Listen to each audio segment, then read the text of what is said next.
In today's video, we have a variety of NHL news and rumors to discuss, including the possibility of seeing hockey run its season into August and September. Could the Ottawa Senators be ready to sign one of the top free agent defensemen from the KHL? Will Kyle Clifford return to the Toronto Maple Leafs? And will NHL teams be given some extra compliance buyouts if the cap does not rise? We'll jump into all that coming up next.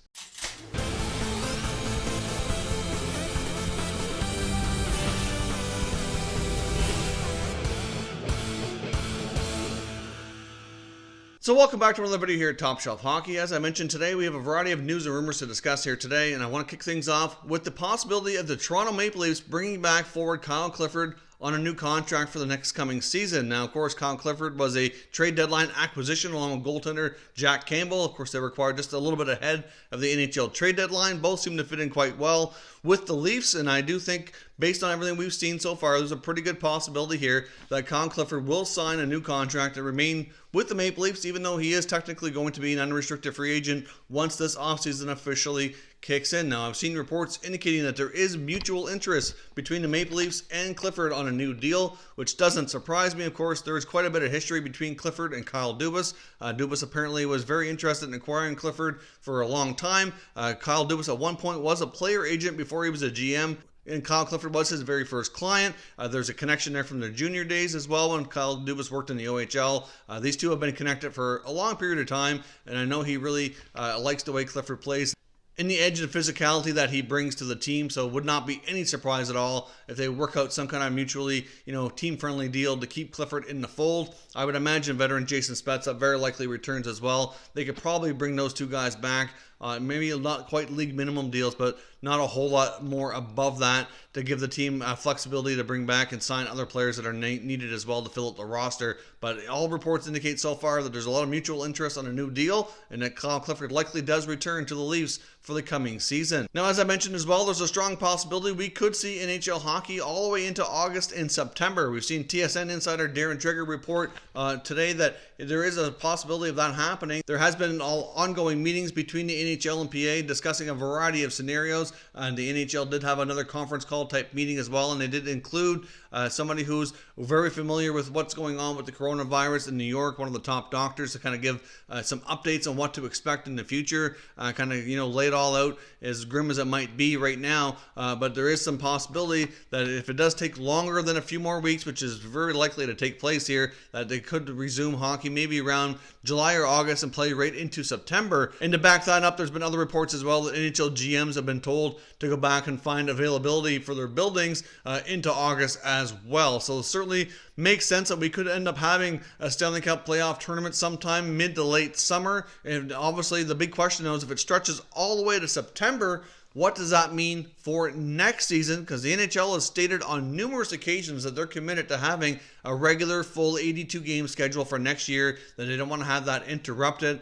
So clearly, if they play to September, can they really start up again in October? That doesn't seem likely. So how that would likely work would be that the NHL could end up starting the following season a little bit later, have the current one play out into September. They could take the month of October off, maybe start somewhere between early to mid-November on the 2020-2021 NHL season. And to help with the schedule, they could possibly not have an all-star break that year, and they could get rid of the bye weeks, which a lot of teams aren't necessarily crazy about anyway. I understand the need for players to have rest, but there's pros and cons to that, and they can certainly adjust the schedule so that it maybe gets condensed a little bit, so that they're not pushing that season too much further into the following summer, but it very well would push it out some, with possibly maybe being a late June or early July at most before the Stanley Cup would be awarded. And then hopefully after that we don't have anything more like this happen in the world, and they can get back to what they used to call their normal NHL schedule. There's certainly lots of ideas on the table, but clearly more questions than answers right now, because there's no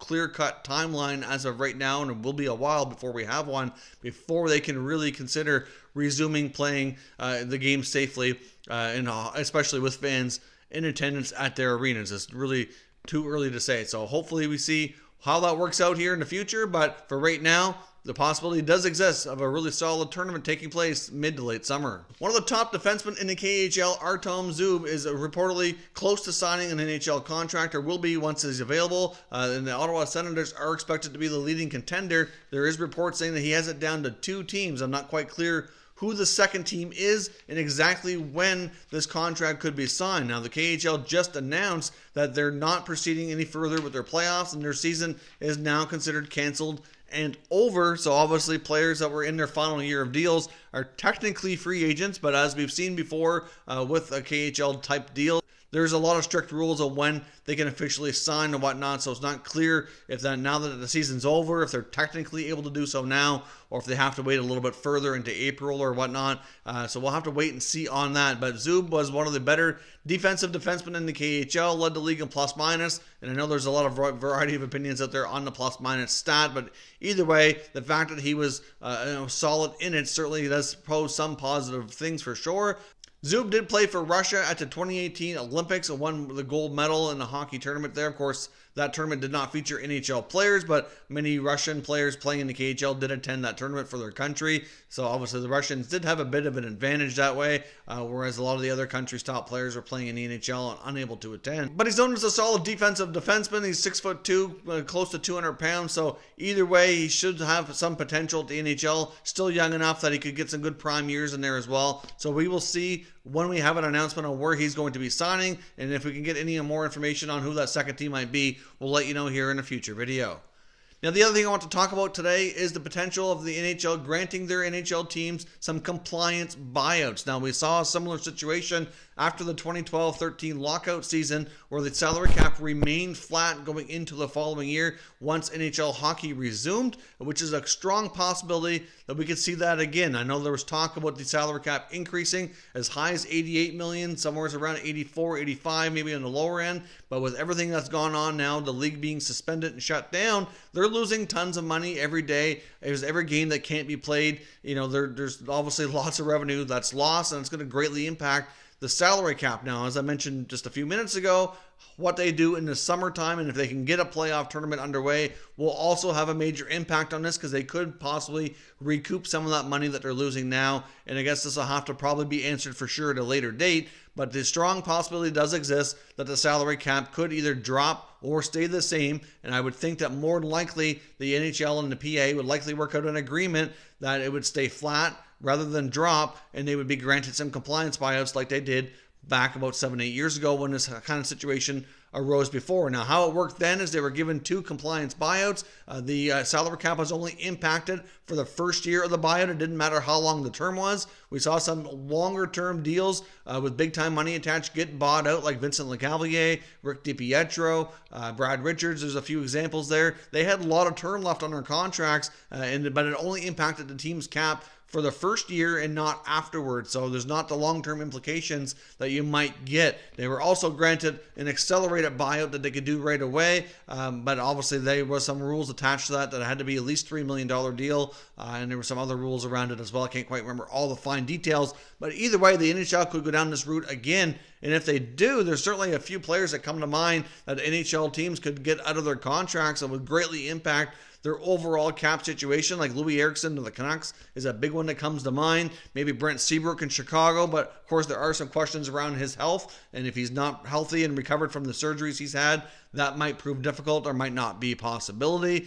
But there's certainly lots to think about all the bad contracts around the NHL. You got Milan Lucic and James Neal who were swapped for each other. I know Neal bounced back more with the Oilers, but they're still not the greatest contracts considering where they're at on their team's depth chart, I guess. There's lots of other players around the NHL as well who have unfavorable deals. Even if you think about it, even a brand new deal like Sergei Bobrovsky, who was a mega contract, $10 million, the Panthers were cutting payroll. They seem to be getting directed from ownership. I wouldn't even completely rule out the possibility that he could be considered. I would think that there's a less likely scenario for that to happen, given the fact that they wouldn't really have a clear-cut plan of who they'd put in their net.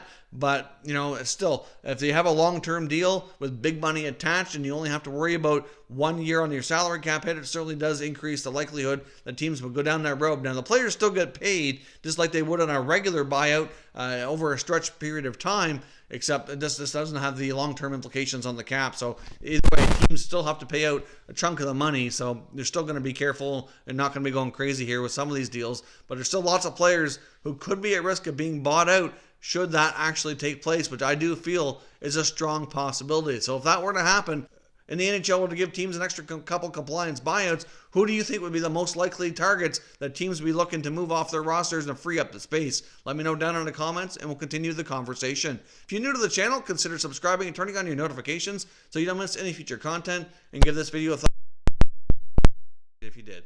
As always, thank you for watching, and I will catch you next time.